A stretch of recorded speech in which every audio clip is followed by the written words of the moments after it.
আমাদের আজকের টপিকস হচ্ছে পাংচুয়েশন মার্কস, যাকে বাংলায় বলে বিরাম চিহ্ন। তো প্রথমে আমরা জানবো পাংচুয়েশন মার্কস কি, তারপর আমরা আস্তে আস্তে সামনের দিকে যাব। তো পাংচুয়েশন মার্কস কি? পাংচুয়েশন মার্কস হলো লেখার মধ্যে ব্যবহৃত বিভিন্ন চিহ্ন যা বাক্যের অর্থ স্পষ্ট করতে এবং পাঠ যোগ্যতা বৃদ্ধি করতে সহায়তা করে। অর্থাৎ আমরা যখন কোনো একটা লেখা পড়ি, এই লেখার মধ্যে বিভিন্ন ধরনের চিহ্ন থাকে। ওই চিহ্নগুলি কেন ব্যবহার করা হয়? লেখাটাকে স্পষ্ট অর্থ বোঝার জন্য এবং সেটা আমাদের শ্বাস প্রশ্বাসের সুবিধার জন্য। ধরো কোথাও একটা লেখা আছে, সেই লেখাটা আমরা পড়েই গেলাম, কোথাও কোনো থামলাম না, তাহলে না থেমে একটানা শ্বাস নিয়ে কোনো পড়া সম্ভব না। আবার অর্থটাও স্পষ্ট হবে না। সেই অর্থটাকে স্পষ্ট করার জন্য এবং আমাদের শ্বাস প্রশ্বাসের সুবিধার জন্য আমাদের কোনো পড়ার মধ্যে কী করতে হয়? থামতে হয় বা বিরতি দিতে হয়। এই বিরতি নেওয়ার জন্য আমরা যে চিহ্নগুলি ব্যবহার করি এবং অর্থটাকে স্পষ্ট করার জন্য যে চিহ্নগুলি ব্যবহার করি সেগুলিকে বলা হয় পাংচুয়েশন মার্কস। এবার আমরা দেখব পাংচুয়েশন মার্কস কোনগুলো এবং তাদের নাম কী কী। প্রধান পাংচুয়েশন মার্কস ও তাদের ব্যবহার।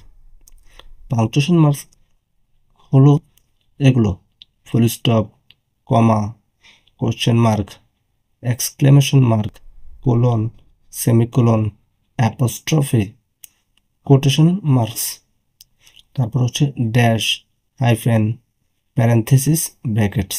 আবার বলি, এই যে প্রথম হচ্ছে ফুল স্টপ, এই যে ফুল স্টপ, যাকে বাংলায় বলি পূর্ণ বিরাম। তারপরটা হচ্ছে কমা, এই যে কমা, কমা। কোশ্চেন মার্ক মানে হচ্ছে এই যে প্রশ্নবোধক চিহ্ন, যেটা কোশ্চেন মার্ক। তারপর হচ্ছে এক্সক্লেমেশন মার্ক, মানে যাকে আমরা বাংলা বলে আবেগ সূচক চিহ্ন বা বিস্ময় সূচক চিহ্ন এটাকে বলা হয়ে থাকে। তারপর হচ্ছে কোলন, এই যে কোলন, কোলন। তারপর হচ্ছে সেমিকোলন, এই যে সেমিকোলন, সেমিকোলন। তারপর হচ্ছে অ্যাপোস্ট্রফি, দেখতে অনেকটা কমার মতোই, কিন্তু কমা বসে হচ্ছে নিচের দিকে আর অ্যাপোস্ট্রফি কমা বসে লেখার উপরের দিকে। এই যে অ্যাপোস্ট্রফি, যাকে বাংলায় বলে লুপ্ত চিহ্ন। কোটেশন মার্কস, কোটেশন মার্কস উদ্ধৃতি চিহ্ন, এটাকে আবার ইনভার্টেড কমা বলে। ড্যাশ, ড্যাশ, এই যে ড্যাশ, হাইফেন, হাইফেন ড্যাশের চেয়ে একটু ছোট, এই যে প্যারেনথেসিস বা ব্র্যাকেটও বলে এটাকে, বন্ধনী, ব্র্যাকেট। তবে এই ব্র্যাকেটের ব্যবহারটি বেশি। এবার আমরা সবগুলো কী করলাম? পাংচুয়েশন মার্কস চিনলাম। এবার আমরা দেখব কোনটা কোথায় ব্যবহার করি। প্রথমে আসছে ফুল স্টপ, এই যে একটা photo, full stop. Full stop সাধারণত কোনোটা বাক্যের শেষে বা বাক্যের শেষ বোঝানোর জন্য ব্যবহৃত হয়। সাধারণত কোন ধরনের বাক্য? Assertive sentence, imperative sentence, objective sentence, এই ধরনের বাক্যের শেষে কী করা হয়? ফুল স্টপ ব্যবহার করা হয়। চলো শুরু করি। ফুল স্টপ এর প্রধান ব্যবহার: ঘোষণামূলক বাক্য, মানে যেটা আমরা অ্যাসার্টিভ সেন্টেন্স বলি, কোনো বিবৃতি বা বর্ণনা দিতে যে সেন্টেন্স, ওই ধরনের সেন্টেন্সের শেষে আমরা কী করি? ফুল স্টপ ব্যবহার করি। যেমন আই লাভ রিডিং বুকস, আমি বই পড়তে ভালোবাসি। এই ধরনের একটা বাক্য হচ্ছে বর্ণনামূলক বাক্য, এই যে full stop. She is my best friend, সে হচ্ছে আমার সবচেয়ে ভালো বন্ধু, এটা একটা বর্ণনা, তার শেষে ফুল স্টপ। তারপরে সংক্ষিপ্ত রূপ, মানে কখনো কখনো অনেক বড় একটা শব্দকে বা কোনো কোনো শব্দকে সংক্ষেপে লেখা হয়, যেমন এসএসসি, এইচএসসি, এরকম ডক্টর, অ্যাটসেট্রা, ইটিসি, এটা বলে অ্যাটসেট্রা। বা দেশের নাম ইউএসএ, এই যে ফুল স্টপ দিয়ে সংক্ষিপ্তটাকে বোঝানো হয়েছে। তারপরে রোলটা হচ্ছে সংখ্যার মধ্যে কোনো দশমিক চিহ্ন হিসেবে, যেমন 3.14, এরকম। তারপরে কোনো ওয়েবসাইট বা ইমেলের ব্যবহৃত হতে পারে।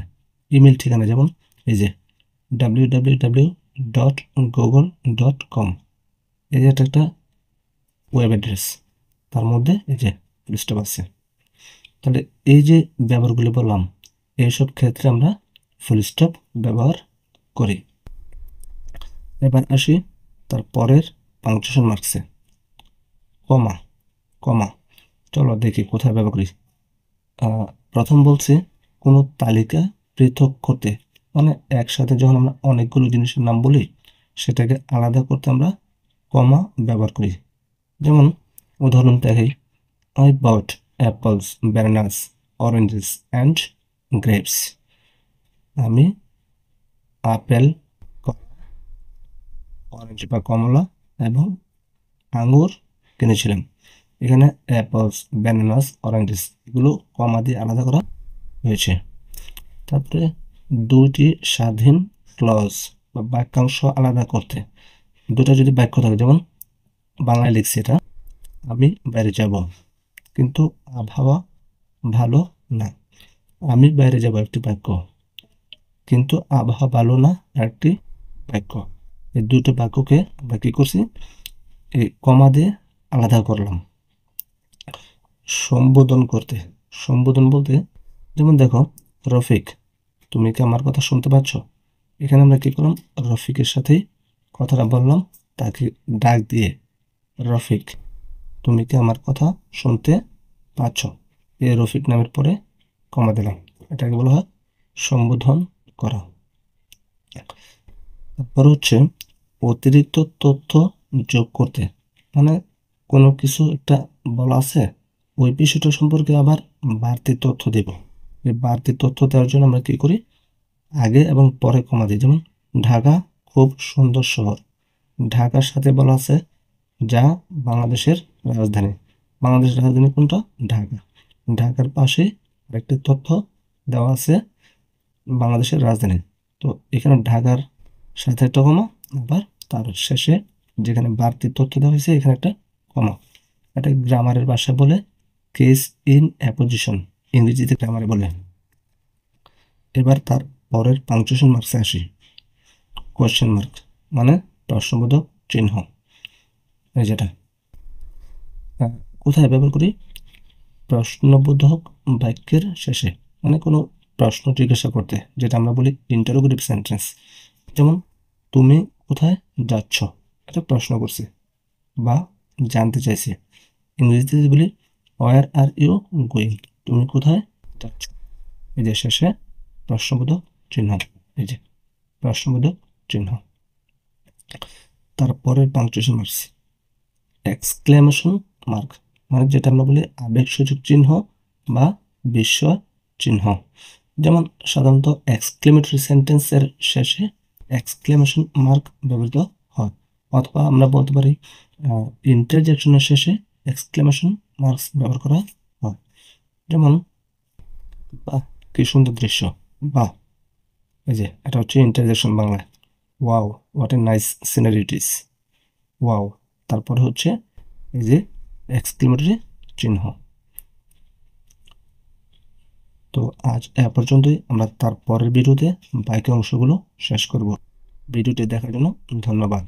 আর ভিডিওটি ভালো লাগলে অবশ্যই চ্যানেলটি সাবস্ক্রাইব করে আরও সুন্দর সুন্দর ভিডিও বানাতে উৎসাহ দিবে। ধন্যবাদ সবাইকে।